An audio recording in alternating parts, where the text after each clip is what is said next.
नमस्कार, आप देख रहे हैं सी न्यूज़ भारत और मैं हूं आपके साथ सृष्टि जायसवाल। वक्त हो चुका है न्यूज़ बुलेटिन का, तो चलिए रुक करते हैं खबरों की ओर। खबरों के इस बुलेटिन में सबसे पहले बात होगी भागलपुर की, जहां कृषि विश्वविद्यालय में हुआ दीक्षांत समारोह का आयोजन। आगे चर्चा करेंगे पाकुड़ की, जहां लैंपस पैक्स को CSC सेंटर के रूप में रजिस्ट्रेशन के लिए दिया गया प्रशिक्षण। साथ ही बात करेंगे सरगुजा की, जहां खाद्य मंत्री अमरजीत भगत ने किया सड़क निर्माण की भूमि का पूजन। और भी तमाम खबरों पर आइए विस्तार से करते हैं चर्चा। भागलपुर में बिहार कृषि विश्वविद्यालय सबौर में आज 7वें दीक्षांत समारोह का आयोजन किया गया। कृषि विश्वविद्यालय परिसर में बने हेलीपैड पर राज्यपाल सह कुलाधिपति राजेंद्र विश्वनाथ कलेक्टर का हेलीकॉप्टर लैंड किया, जहां जिलाधिकारी सुब्रत कुमार सेन, कुलपति दुनियाराम सिंह, वरीय पुलिस अधीक्षक आनंद कुमार सहित विश्वविद्यालय के कई शिक्षाविद ने उनका पुष्प गुच्छ देकर स्वागत किया, जिसके बाद शोभा यात्रा के साथ कॉन्वोकेशन हॉल में उन्हें सम्मान स्वरूप लाया गया।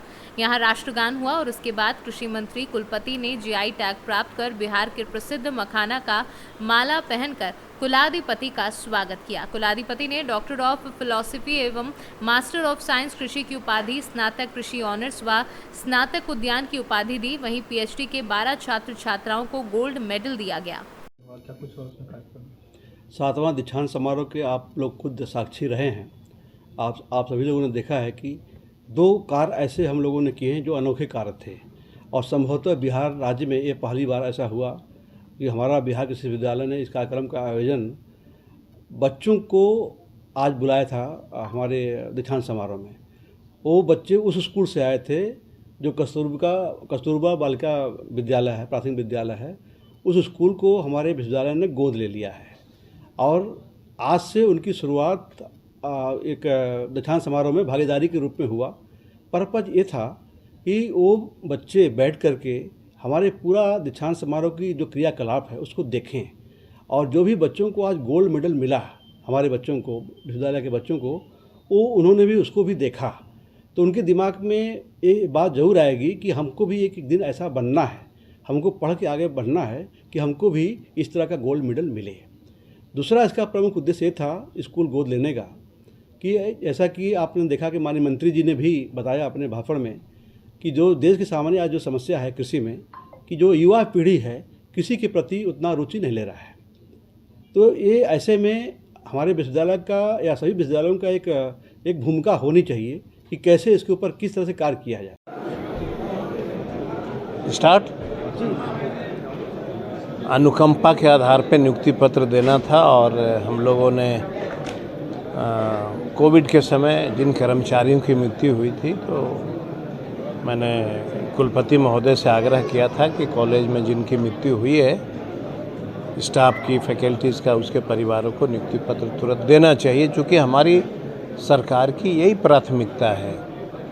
नौकरी, हम लोगों ने जो वादा किया है कि हम 10 लाख नौकरियां देंगे, उसी का एक पार्ट है कि अनुकंपा के आधार पर जो ड्यू था उसको भी हम लोग दे रहे हैं। और एग्रीकल्चर में भी हमने 9000 के करीब बहालियाँ BPSC और SSC को जो है देने के लिए, वैकेंसी निकालने के लिए हमने हैंडओवर किया है, वो भी बहुत जल्द आने वाला है।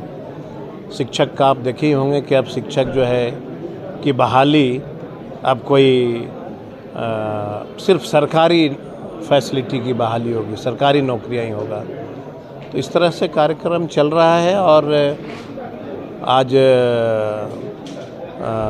कॉलेज में हम आए हैं और छात्रों के बीच में जो है डिग्री। भागलपुर से सी न्यूज़ संवाददाता राहुल कुमार सिंह की रिपोर्ट। महात्मा ज्योतिबा फुले की जयंती पर आज शहर में विभिन्न आयोजन कर समाज सुधारक महात्मा ज्योतिबा फुले को याद किया गया।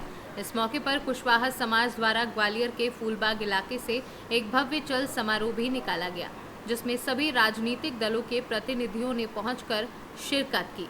बता दें कि चल समारोह में मध्य प्रदेश सरकार के मंत्री भारत सिंह कुशवाहा, पूर्व मंत्री नारायण सिंह कुशवाहा, कांग्रेस नेता साहब सिंह गुर्जर, कांग्रेस प्रदेश सचिव सुनील शर्मा सहित बड़ी संख्या में कुशवाहा समाज के लोग शामिल हुए।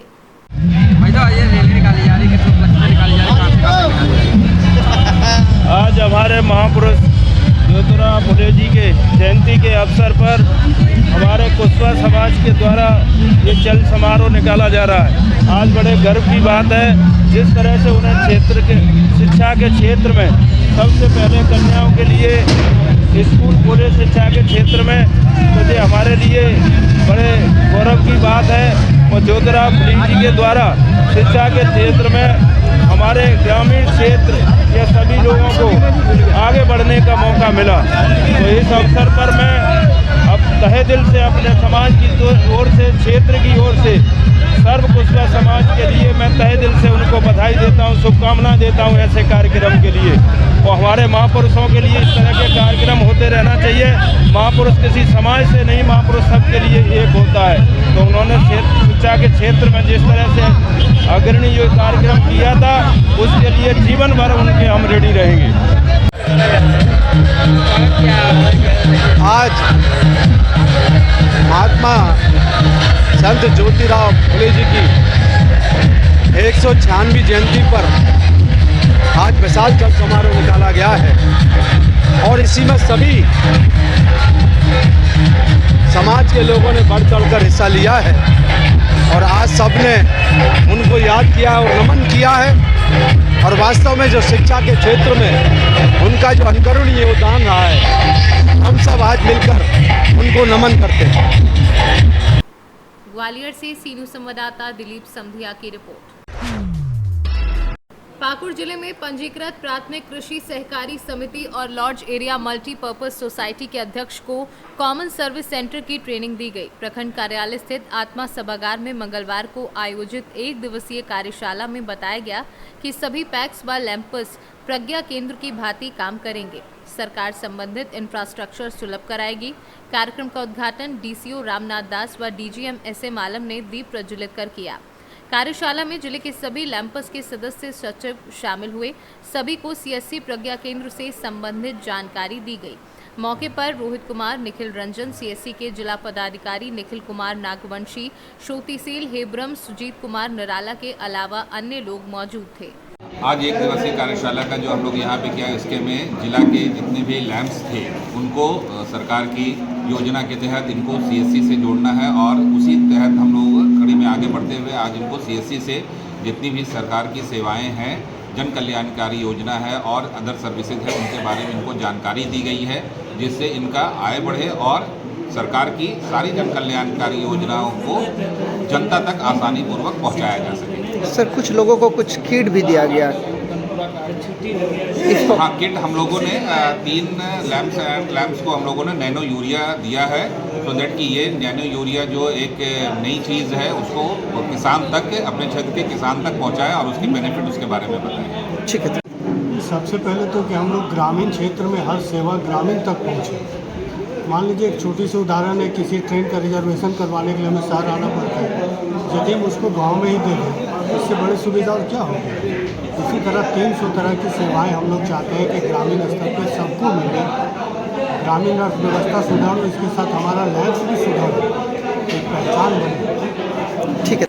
पाकुड़ से सीनू संवाददाता अभिषेक तिवारी की report. Pakur royal residency hotel में झारखंड राज्य खुला विश्वविद्यालय के स्टडी सेंटर के वेरिफिकेशन का कार्यक्रम किया गया, जिसमें झारखंड राज्य खुला विश्वविद्यालय के chief coordinator doctor Umesh Kumar तथा coordinator doctor Paramhans Pratap Singh visiting officer के तौर पर आए। साथ ही राष्ट्रीय सुरक्षा मिशन संस्था के सचिव सुमिति कच्छप, कोऑर्डिनेटर धर्मेंद्र कुमार सिंह तथा कार्यकर्ता मंजू प्रजापति आज के वेरिफिकेशन कार्यक्रम में उपस्थित हुए। वेरिफिकेशन कार्यक्रम की अध्यक्षता करते हुए डॉक्टर उमेश कुमार ने सभी तथ्यों की जांच करते हुए पाकुड़ में झारखंड राज्य खुला विश्वविद्यालय के स्टडी सेंटर खोलने के लिए अपनी सहमति दी है। उन्होंने कहा है कि झारखंड में कई जिलों में स्टडी सेंटर खोले जा चुके हैं। आज पाकुड़ में स्टडी सेंटर खोलने के लिए वेरिफिकेशन का कार्यक्रम रखा गया था।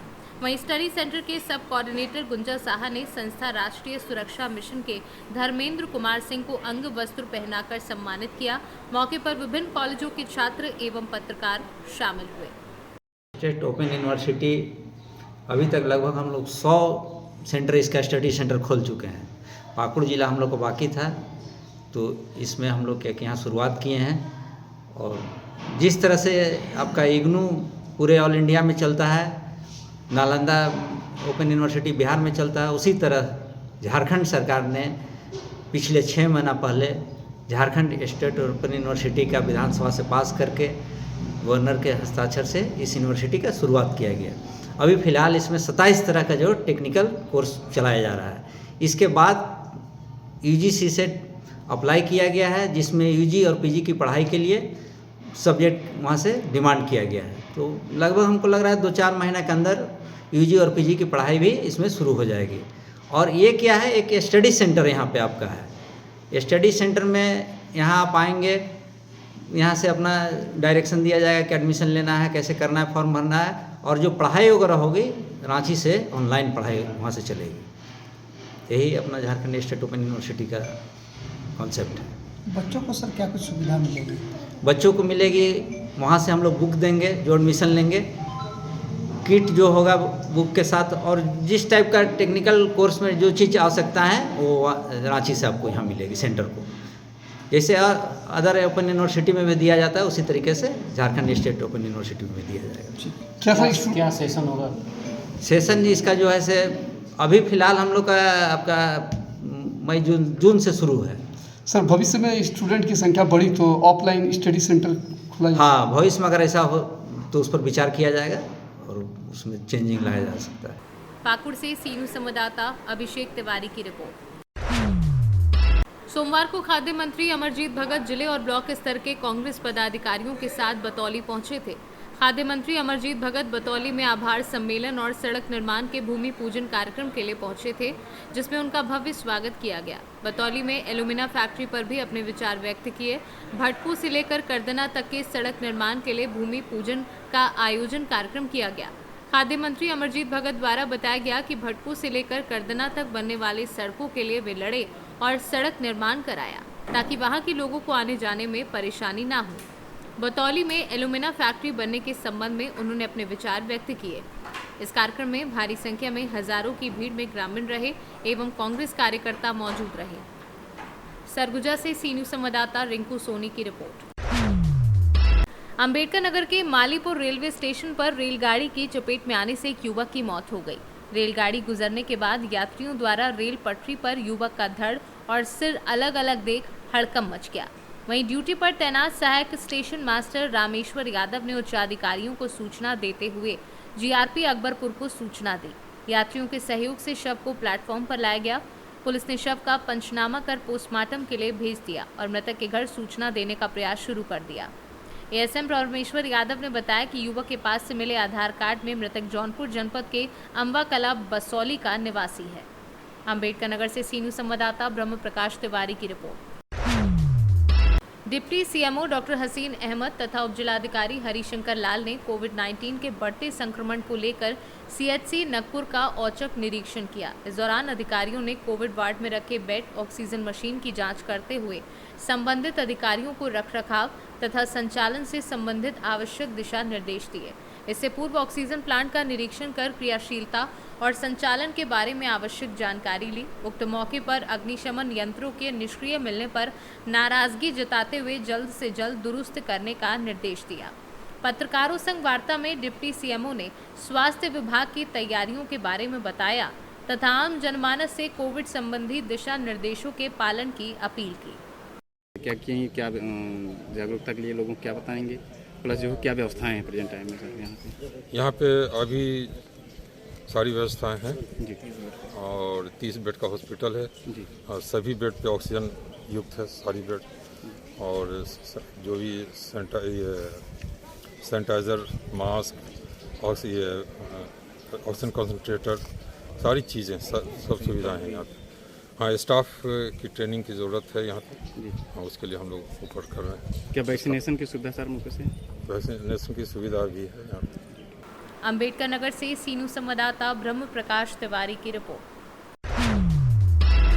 प्राथमिक शिक्षक संघ कड़ा इकाई का चुनाव सोमवार को ब्लॉक संसाधन केंद्र कड़ा में शांतिपूर्ण ढंग से संपन्न हुआ, जिसमें अध्यक्ष के रूप में निवर्तमान ब्लॉक अध्यक्ष अफरोज आलम व मंत्री पद पर जैनेन्द्र कुमार निर्वाचित हुए। अध्यक्ष पद पर अफरोज आलम ने अपने प्रतिद्वंदी ब्रजेंद्र सिंह को 308 वोटों से पराजित किया। अफरोज आलम को कुल 436 वोट मिले, वहीं ब्रजेंद्र सिंह को 128 वोट प्राप्त हुए। इधर मंत्री पद में जैनेन्द्र कुमार ने अपने प्रतिद्वंदी अनुराग सिंह को 225 मतों से हराया है। जैनेंद्र सिंह को 388 वोट मिले तो अनुराग सिंह को 163 वोट प्राप्त हुए। आज प्राथमिक संघ का चुनाव किसी प्रकार का किसी को क्या कहना है इस पर? इसमें ये कहना है कि अध्यापकों की जो समस्याएं उसका निस्तारण तत्काल किया जाएगा। जो भी पेंडिंग के कार्य हैं वो संगठन द्वारा चुनाव अभी होने के कारण हम लोगों के हम समय से नहीं करवा पाए हैं। जितने भी पेंडिंग के हमारे कार्य हैं हम उनको 2 सप्ताह के अंदर निस्तारण करवाएंगे। जो भी उनको मूलभूत ज़रूरतें हैं उनकी मूल ज़रूरतों को हम पूरी कर रहे हैं। इसी के साथ मैं सभी अपने अध्यापकाओं को शिक्षक संघ और शिक्षक परिवार की ओर से बारंबार प्रणाम व स्वागत करता हूँ। क्या नाम है आपका पद? अफरोज आलम, अध्यक्ष। कौशाम्बी से सीनू संवाददाता एफ वसीम गाजी की रिपोर्ट। उत्तर प्रदेश में निकाय चुनाव को सकुशल संपन्न कराने के क्रम में महाराजगंज जनपद के नौतनवा तहसील मुख्यालय पर नामांकन प्रक्रिया प्रारंभ होते ही बड़ी संख्या में सुरक्षा बल के जवानों एवं सीसीटीवी कैमरे से निगरानी की जा रही है। भारत नेपाल सीमा से सटे नौतनवा तहसील क्षेत्र को संवेदनशील मानते हुए यहां पर सुरक्षा के दृष्टिगत कड़े इंतजाम किए गए हैं, जहां नामांकन प्रक्रिया प्रारंभ हो चुकी है। इतना ही नहीं, पुलिस द्वारा क्षेत्र में गश्त भी किया जा रहा है और भारत नेपाल बॉर्डर पर भी अलर्ट जारी है, जहां प्रत्येक आने जाने वाले लोगों की गहनता से तलाशी भी की जा रही है। नौतनवा नगर पालिका में कुल 25 वार्ड हैं, जहां सभासद पद के प्रत्याशी एवं नगर पालिका अध्यक्ष पद के लिए चुनाव होना है, जिसके दृष्टिगत तहसील मुख्यालय पर नामांकन प्रक्रिया 11 अप्रैल से प्रारंभ हो चुकी है। इस वक्त हम मौजूद हैं महाराजगंज जनपद के नौतनवा तहसील परिसर में। उत्तर प्रदेश में 2 चरण में मतदान होना है, जिसको लेकर के आज से नामांकन प्रक्रिया शुरू हो गई है। हमारे साथ मौजूद है बातचीत करने के लिए उप जिलाधिकारी नौतनवा। हम उनसे जानेंगे कि नौतनवा तहसील परिसर में किस प्रकार की व्यवस्था की गई है। नगर पालिका नौतनवा में 25 वार्ड हैं, जहाँ सभासद और अध्यक्ष पद के चुनाव होने हैं। उसके लिए अलग अलग कक्ष निर्धारित कर दिए गए हैं। इसी तरह सोनौली में 14 वार्ड हैं हमारे, वहाँ भी आरओ निर्धारित कक्ष में बैठे हुए हैं। आज से पर्चा की बिक्री का कार्य शुरू हो चुका है और उम्मीदवार के साथ 3 लोगों को प्रवेश अनुमति किया गया है। एक उम्मीदवार 4 पर्चे खरीद सकता है। इसके साथ ही जो हमारी पुलिस की व्यवस्था है, बैरिकेडिंग की व्यवस्था है, वो सारी आवश्यक जो सुरक्षात्मक उपाय हैं वो सब यहाँ पर पहले से ही सुनिश्चित कर लिए गए हैं। हमारे बैरियर जहाँ भी जहाँ से नागरिक का आवागमन हो सकता है वहाँ पर बैरियर लगा दिए गए हैं, चेक पोस्ट बना दिए गए हैं और हमारे थानाध्यक्ष और हमारे सब इंस्पेक्टर, हमारे सीओ साहब और हम सब लोग शांति व्यवस्था सुनिश्चित करने की दिशा में सभी एहतियाती उपाय हम लोगों ने किए हैं। आदर्श आचार संहिता के पालन के दृष्टिगत जो भी आचार संहिता के उल्लंघन की परिधि में बैनर, होर्डिंग जो भी आ रहा है वो सब ईओ नगर पालिका की टीम के द्वारा सब हटवाए जा चुके हैं और कतिपय कुछ जगहों पर अभी भी दिख रहे हैं, तो उनको भी आज अभी अभियान चल रहा है, वो भी सब हटाए जा रहे हैं। महाराजगंज से सीनू संवाददाता श्रवण यादव। रामनवमी जुलूस के बाद सासाराम में 2 गुटों में हुए हिंसा मामले में फरार आरोपियों के घर कुर्की जब्ती के लिए पहुंची पुलिस तो एक आरोपी ने आत्मसमर्पण कर दिया। सासाराम अनुमंडल पुलिस पदाधिकारी संतोष कुमार राय ने जानकारी दी कि रामनवमी जुलूस के बाद सासाराम में 2 गुटों में हुई हिंसा मामले में पुलिस कार्यवाही जारी है, जहां फरार आरोपियों के घर कुर्की जब्ती के लिए पुलिस लगाई गई थी। इसी दौरान एक आरोपी शाहजलाल पीर के जमाल कुरैशी ने शिवसागर थाना में सरेंडर कर दिया है। बड़ी बात रही कि इतने बड़े हिंसा के बाद भी बिना पुलिस के लाठीचार्ज तथा फायरिंग के बिना हिंसा को 2 गुटों में कंट्रोल कर लेना शहर में चर्चा का विषय बना हुआ है। सासाराम नगर थाना कांड संख्या जो सांप्रदायिक हिंसा से रिलेटेड है, उसमें एक यहाँ के शाहजलाल पीर के एक व्यक्ति हैं, फिरार हैं, जो जिनके यहाँ कुर्की की कार्रवाई करने के लिए हम लोग आए हुए हैं। क्या नाम था उनका? जमाल कुरैशी नाम है। लेकिन जैसे कुर्की की कार्रवाई हुई तो अभी हमारे थाना से कॉल आया है, सूचित किया गया, उसका हमने कंफर्म भी कर लिया है कि उन्होंने सरेंडर कर दिया है थाना पर, जिसकी कुर्की की कार्रवाई अभी रोक दी है। हाँ, एक और व्यक्ति है जिनके एक अलग टीम कुर्की की कार्रवाई कर रही है। संभवतः भी वहाँ कुर्की की कार्रवाई शुरू हो गई है। आज 2 लोगों पे हम लोगों ने कुर्की की कार्रवाई के लिए माननीय न्यायालय से आदेश प्राप्त किया है और कुर्की की कार्रवाई चल रही है। उनका क्या नाम है सर? उनका एक का नाम है श्याम किशोर दुबे और लश्करीगंज के हैं, और एक ये इनका है जमाल कुरैशी, जो शाहजलाल पीर के आप देख रहे हैं पीछे शाहजलाल पीर है, वहीं के। रोहतास से सी न्यूज संवाददाता पंकज कुमार की रिपोर्ट। फिलहाल के लिए इस न्यूज बुलेटिन में बस इतना ही। देश दुनिया की बाकी खबरों को जानने के लिए देखते रहे सी न्यूज भारत। हर खबर आपके साथ, आपके हाथ।